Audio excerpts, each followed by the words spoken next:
প্রিয় শিক্ষার্থীবৃন্দ, বর্ণমালা কোচিং সেন্টারের ইউটিউব চ্যানেল থেকে তোমাদের সকলকে স্বাগতম। আজকে আমরা যে ক্লাসটা করব, যারা আমার পূর্ববর্তী ক্লাসটা করেছে অবশ্যই তারা বোর্ড দিয়ে বুঝতে পারছো আজকে আমরা কি ক্লাস করতে যাচ্ছি। গত ক্লাসে আমি নদী নৌকা সম্পর্কিত এবং সাঁতারু সম্পর্কিত সবগুলো সূত্র দিয়েছিলাম, যারা পেয়েছো অবশ্যই তারা বুঝতে পারছো। আজকে যে ক্লাসটা করব সেটা হচ্ছে নদী আর নৌকার রিলেটেড একটা অঙ্ক আমরা সমাধান করব। আসো আমরা করি। দেখো, বোর্ডের মধ্যে আমি দুইটা সাঁতারুর ঘটনা আগে আমি উঠাই নিলাম। প্রথম সাঁতারুর দেওয়া আছে, সাঁতারুর ব্যাগ দেওয়া আছে।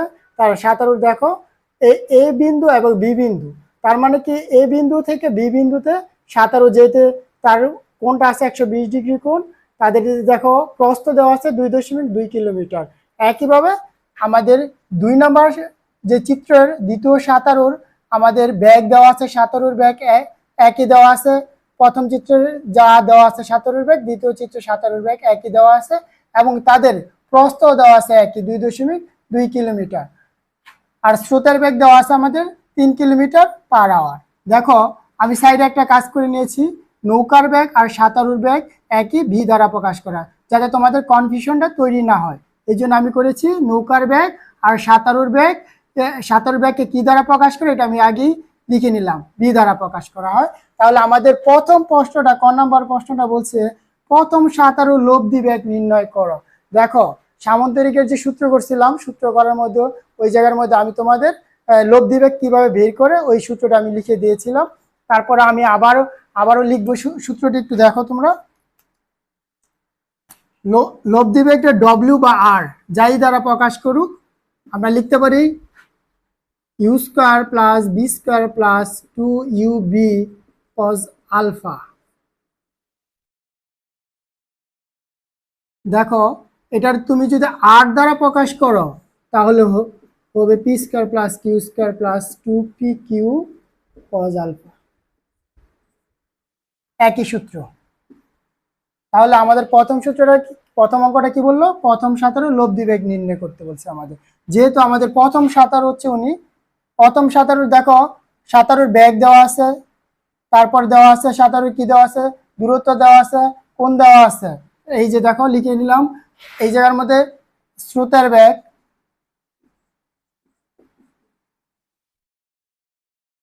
স্রোতের ব্যাগের মানটা হচ্ছে ইউ সমান 3 কিলোমিটার পার আওয়ার। আচ্ছা, তাহলে আমরা যদি কাজটা করতে যাই, আমি মুছে দিলাম।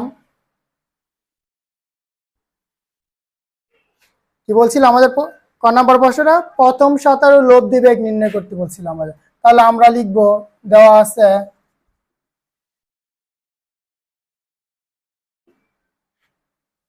সাঁতারুর বেগ বি সমান 5 কিলোমিটার পার আওয়ার। দেখো, অনেকে হয়তো বা ভাবতে পারো চারি জায়গার মধ্যে 5 কিলোমিটার পার আওয়ার দেওয়া আছে, এটা মিটার পার সেকেন্ডে নিব কিনা। মিটার পার সেকেন্ডে নেওয়ার দরকার নেই, যেহেতু আমাদের সবগুলা দেখো একটা টার্মের মধ্যে আছে। কিলোমিটার পার আওয়ার দেওয়া আছে, কিলোমিটার দেওয়া আছে, স্রোতের বেগ আমাদের কিলোমিটার দেওয়া পার আওয়ার দেওয়া আছে, তাই আমরা কোনো চেঞ্জ করব না, যেভাবে দেওয়া আছে আমরা ওইভাবে কাজটা কমপ্লিট করব। তাহলে দেখো, স্রোতের বেগ ইউ সমান 3 কিলোমিটার পার আওয়ার। আমাদের নির্ণয় করতে বলছে লব্ধি বেগ। প্রথম সাঁতারুর লব্ধি বেগ, প্রথম সাঁতারুর লব্ধি বেগ ডব্লিউ ইকুয়াল হোয়াট? তাহলে আমরা জানি W equal U square B square plus 2UB cos alpha. এটা হচ্ছে আমাদের সূত্র।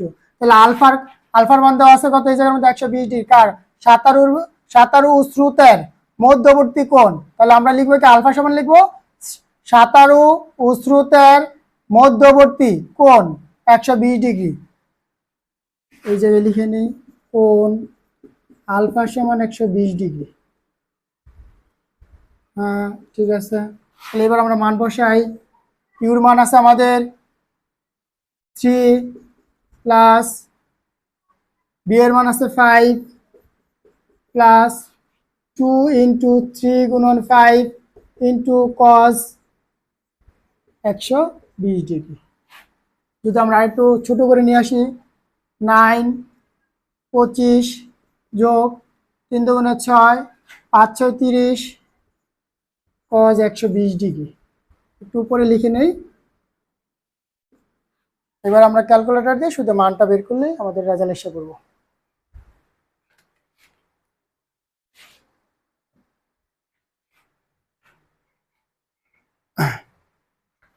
এই জায়গার মধ্যে আলফার মানটা 120 দেওয়া আছে, আমরা 120 লিখে দিই।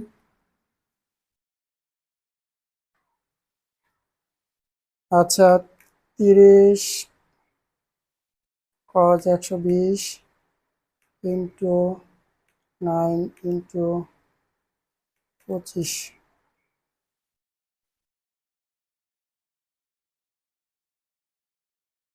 তাহলে আমাদের মান আছে 9 যোগ 25 যোগ 30 cos 120। তাহলে আমাদের মান আসছে √19। এটা দিলে আনসার হবে। আর যদি কেউ বলে না স্যার এটা আরো ভাঙতে চাও, তাহলে বর্গমূল করো। 19-এর বর্গমূল 4.35। তাহলে আমরা প্রথম 17 লব দিবেগটা পাইলাম কত? 4.35 কিলোমিটার/আওয়ার। এটা দিয়ে আমরা কি প্রথম 17 ব্যাগটা আমরা বের করতে পারলাম। তাহলে আমরা কি কাজটা করলাম আরেকবার যদি আমি রিভিউ করি, তাহলে আমাদের দেওয়া আছে 17 বেগ দেওয়া আছে, স্রোতের বেগ দেওয়া আছে। 17 এবং স্রোতের মধ্যবর্তী কোণটা দেওয়া আছে 120 ডিগ্রি প্রথম 17 ক্ষেত্রে। তাহলে আমরা লিখতে পারি 17 বেগ বি সমান 5 কিলোমিটার/আওয়ার, স্রোতের বেগ ইউ সমান 3 কিলোমিটার/আওয়ার। প্রথম 17 লব্ধি বেগ বলছে আমাদের প্রশ্নের মধ্যেই নির্ণয় করার জন্য ডব্লিউ ইকুয়াল হোয়াট, যেহেতু 17 এবং স্রোতের মধ্যবর্তী কোণ দেওয়া আছে কত 120 ডিগ্রি, এর জন্য আমি কোণ আলফা সমান 120 ডিগ্রি লিখলাম। তাহলে আমরা জানি W equal U square B square U 2ab cos alpha. তাহলে মানগুলো বসে এইভাবে আমরা করতে পারি কি প্রথম 17 লব্ধি বেগটা বের করতে পারি। এবার আমরা খ নাম্বার অঙ্কটা কিভাবে করা যায় ওটা একটু দেখবো। দেখো, প্রথম 17 জন্য সময় t1 আর দ্বিতীয় 17 জন্য আমরা সময় নিলাম কত t2। t1 আর t2 আমরা কেন নিলাম? t1 নিলাম কারণ আমাদের প্রশ্নটার মধ্যে বলা ছিল কি কোন 17 প্রথম 17 না দ্বিতীয় 17 কে নদীর অপর পারে আগে পৌঁছাতে পারবে। তাহলে আমাদের নিশ্চয়ই সময় লাগবে, সময় ছাড়া তো আমরা এটা নির্ণয় করতে পারবো না কে আগে অপর পারে পৌঁছাবে। তাহলে আমি লিখলাম কি প্রথম 17 জন্য সময় t1, দ্বিতীয় 17 জন্য সময় নিলাম কত আমরা t2। তাহলে প্রথম 17 দেখো, প্রথম 17 বেগ আর স্রোতের বেগের মধ্যবর্তী কোণটা কত দেওয়া আছে 120 ডিগ্রি। আলফা 1 সমান 120 ডিগ্রি নিলাম। আলফা 1 নিলাম কেন? কারণ দুইটা কোণ আছে প্রথম এবং দ্বিতীয় 17, এই জন্য আলফা 1 নিলাম। একইভাবে যদি আমরা করতে যাই দ্বিতীয় 17 বেগ ও স্রোতের বেগের মধ্যবর্তী কোণ আলফা 2 সমান কত, এই জায়গার মধ্যে কোণের মানটা কত দেওয়া আছে 90 ডিগ্রি দেওয়া আছে। তাহলে একটু খেয়াল করে দেখো, যারা পূর্ববর্তী ভিডিওটা আমার করে ভিডিও ক্লাসটা করেছো, নদী পার হতে প্রথম 17 প্রয়োজনীয় সময়, নদী পার হতে গেলে 17 যে সূত্রটা সময় নির্ণয় করার যে সূত্রটা কি পাই আমরা, দেখো প্রথম নদী পার হতে প্রথম 17 প্রয়োজনীয় সময় t1 সমান d/b sin আলফা। d মানে কি নদীর প্রস্থ। দেখো নদীর প্রস্থ আছে কত 2.2, একই দেওয়া আছে 2.2। তাহলে আমরা লিখতে পারি নদীর প্রস্থ d সমান 2.2 কিলোমিটার। তাহলে আমরা এটার মধ্যে মান বসাই, তাহলে ডি এর মান আছে কত আমাদের 2.2, বি এর মান আছে কত আমাদের, দেখো বি এর মান আছে 5 কিলোমিটার/আওয়ার, 5 সাইন আলফার মান কত দেওয়া আছে 120 লিখলাম। এবার আমরা যদি ক্যালকুলেশন করতে যাই, প্রথমত আমরা কি করব, ব্রেকের চাপ, সবাই ক্যালকুলেটরে যেটা কাজটা করবা ব্রেকের চেপে অঙ্ক করবা, তাহলে তোমাদের রেজাল্ট আর ভুল আসবে না। যারা ব্রেকের চাপবা না, ব্রেকের চেপে করবা না, দেখা যাবে কি অধিকাংশ সময় রেজাল্ট আসলো, অধিকাংশ সময় রেজাল্ট নাও আসতে পারে। এই জন্য ব্রেকের চাপা নিরাপদ। তাহলে আমরা ব্রেকের চাপ লিখলাম 2.2, ব্রেকেটটা ক্লোজ করলাম, তারপর ভাগ চিহ্ন দিলাম, তারপর আবার ব্রেকেট দিলাম, দেওয়ার পরে 5 তারপর আসছে কত আমাদের সাইন, তারপর আসছে আমাদের 120 ব্রেকেট ক্লোজ, তাহলে পেলাম আমরা 0.50, 0.50 আওয়ার। কারণ কি আমাদের কিলোমিটার পার আওয়ার দেওয়া আছে, তার মানে 0.50 ঘন্টায় প্রথম সাঁতারু নদীর অপর পারে পৌঁছাতে পারবে। একইভাবে যদি আমরা করতে চাই তাহলে দ্বিতীয় সাঁতারের ক্ষেত্রে আমরা বের করতে পারি। তাহলে উপরে একটু মুছাই আমি।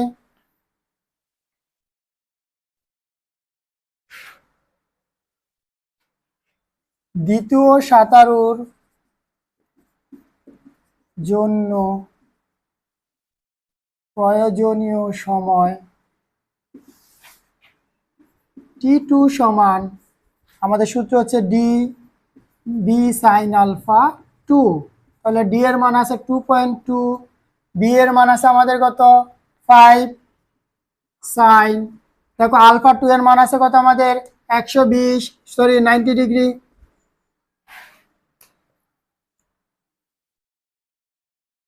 একইভাবে যদি ক্যালকুলেশন আমরা করতে চাই তাহলে আমরা উঠাবো কত কত, প্রথমে আমরা ব্রেকেট চাপবো, চাপার পর 2.2 লিখবো, ব্রেকেট ক্লোজ, ভাগ চিহ্ন, আবার ব্রেকেট 5, তারপর সাইন, তারপর 90 ব্রেকেট ক্লোজ, তারপর সমান চাপবো আমরা।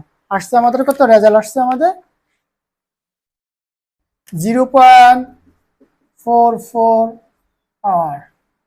দেখো তো প্রথম সাঁতারু নদীর অপর পারে যেতে তার সময় লাগছে 0.50 আওয়ার, দ্বিতীয় সাঁতারু নদীর অপর পারে যাইতে লাগছে মাত্র 0.44 আওয়ার। তাহলে আমরা বুঝতেই পারছি কে আগে পৌঁছাতে পারবে, তার মানে যার মান কম সে নদীর অপর পারে দ্রুত পৌঁছাতে পারবে। তাহলে আমরা বলতে পারি কি প্রথম সাঁতারুর চেয়ে দ্বিতীয় সাঁতারু কি করবে, নদীর অপর পারে দ্রুত পৌঁছাতে পারবে। তোমরা এইভাবে যত সাঁতারু নদী নদী নৌকা সাঁতারু যে প্রয়োজনীয় সময়গুলো নির্ণয় করতে পারলে এগুলো করতে পারবা, এই সূত্র দিয়ে কাজগুলো করতে পারবা।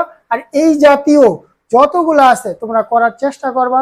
আমি আজকে একটা সলিউশন করেছি, আরো 2-3টা সলিউশন করব, করার পর আর 2-3টা অঙ্ক করলে তোমাদের পুরাটা চ্যাপ্টার সম্পর্কে, পুরাটা এই টপিকসটার সম্পর্কে তোমাদের ধারণা এসে পড়বে।